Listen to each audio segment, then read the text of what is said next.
Hello grade 11s.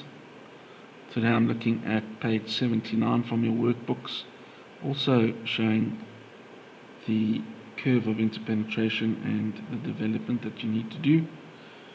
You need to draw the given views, the front view and the top view, to the left view because that's where we'll see the curve of interpenetration.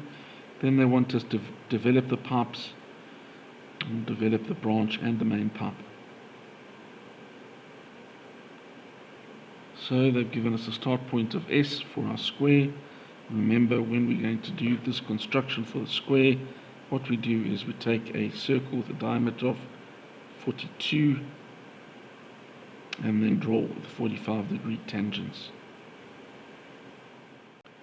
There is my circle with the diameter of 42, and now a matter of projecting your tangents.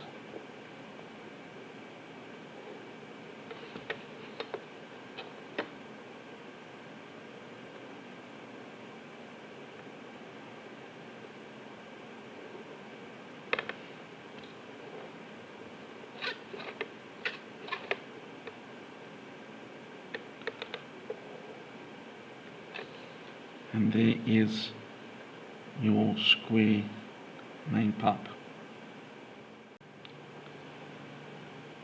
Because this is a hexagon, we know the following. The length of this side is 22, but because it's a hexagon and we draw generally our hexagon using a circle where we take the center, draw a circle with a radius of 22, what we then know that from the center this distance will be 12. So I'm going to mark those measurements off. So from the center to this point here would be 11, and then another 11 to get me the distance of 22, which was the radius.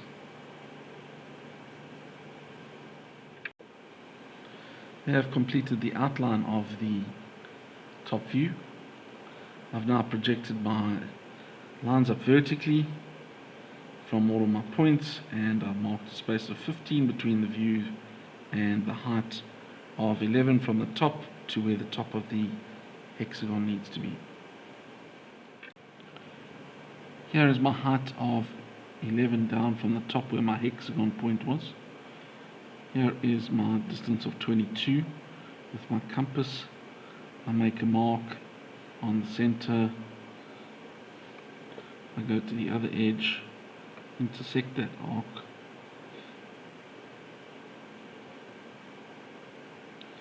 and that point then gives us the center of where we need to draw our hexagon.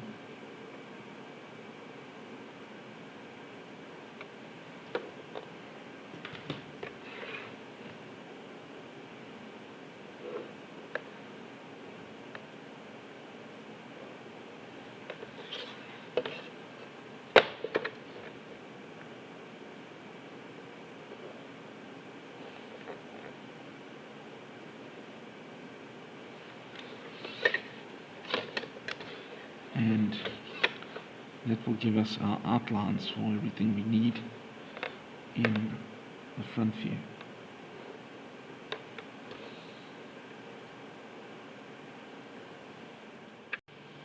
I've spent some time just numbering the different parts. I've started at this left corner at the top and numbered clockwise around my shape. I've followed those points down to the most important points where they hit the main pipe. I've labeled the square main pipe A, B, C, D and followed those points up here. This A has also got this lettering here for TP. TP is standing for the turning point.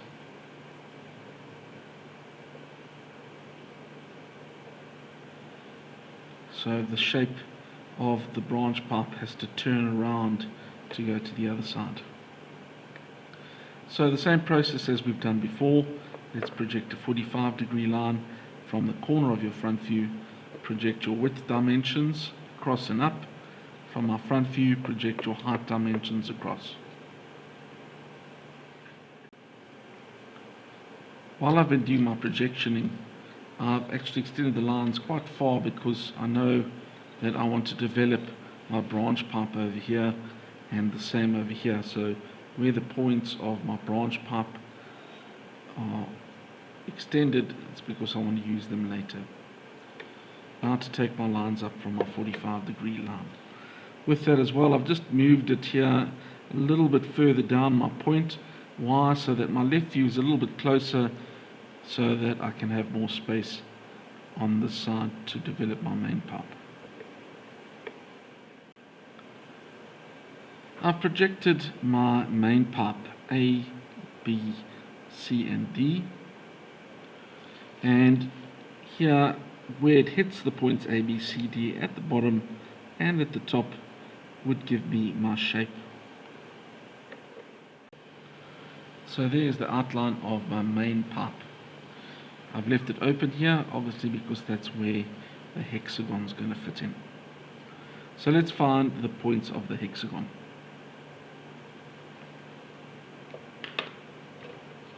I'm going to start with points 6 and 3. Why have I done that? Well, I'm trying to follow approach from going from the first point that touches to the last point that touches. So point 3 is the closest to point D, and B is closest, 6 is closest to point B. So if we follow those points up now,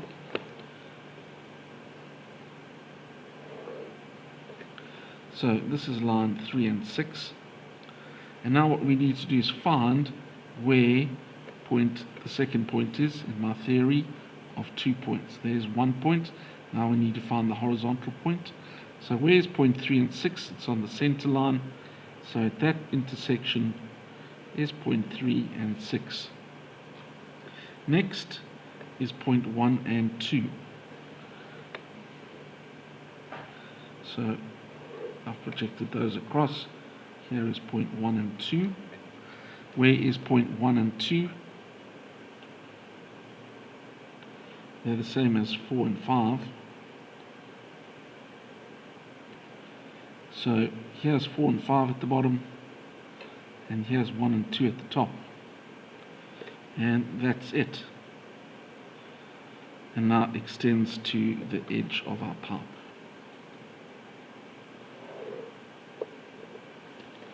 Okay, so we can now draw in that in outline. So now for my development, once again I'm not going to do all of the parts because B and C and D are just going to be rectangles. So if I had a rectangle, and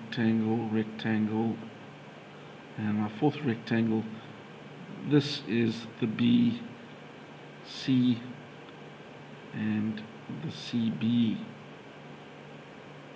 D shape. So we only have the actual end of penetration in the BAD line.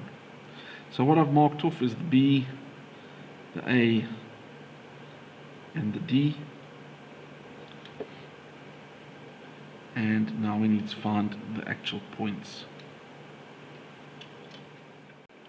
Now with our theory of 2 points, we have taken the height measurements from either the left view or the front view.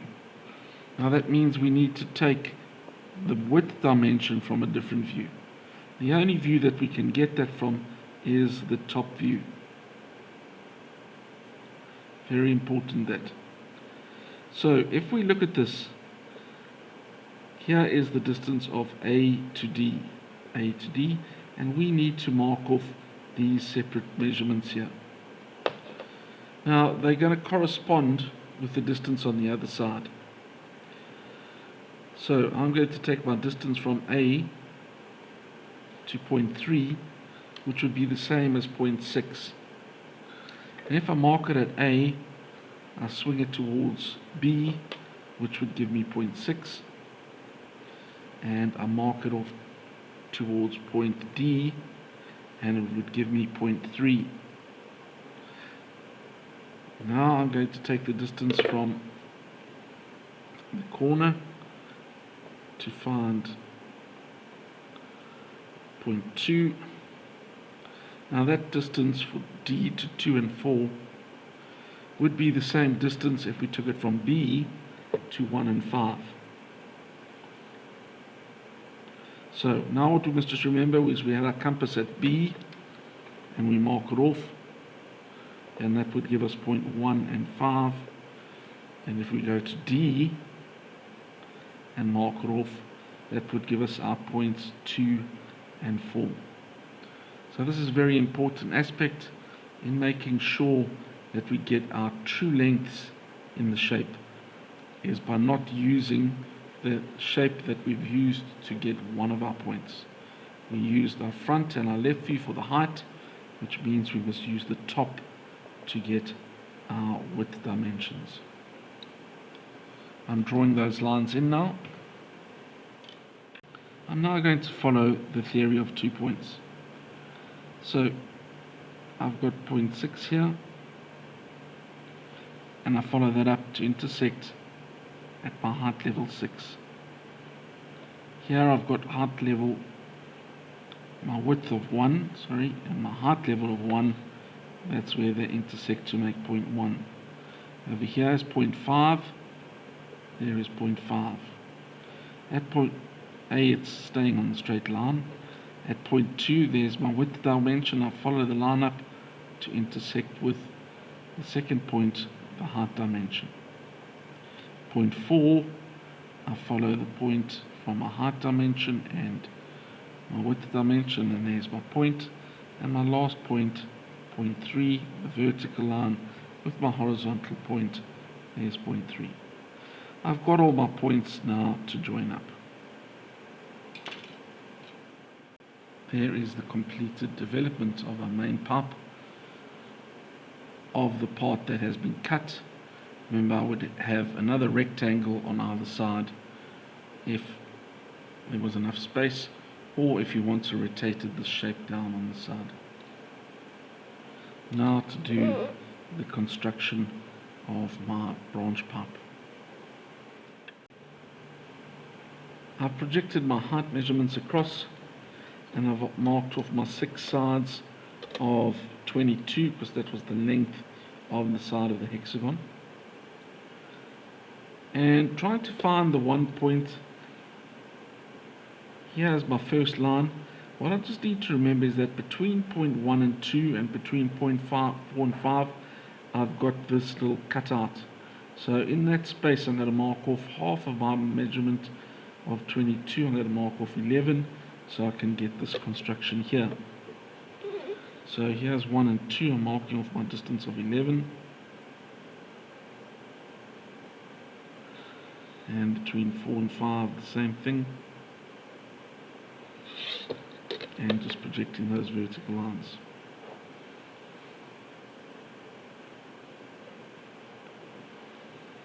Let's follow the theory of 2 points now. Here is point 1.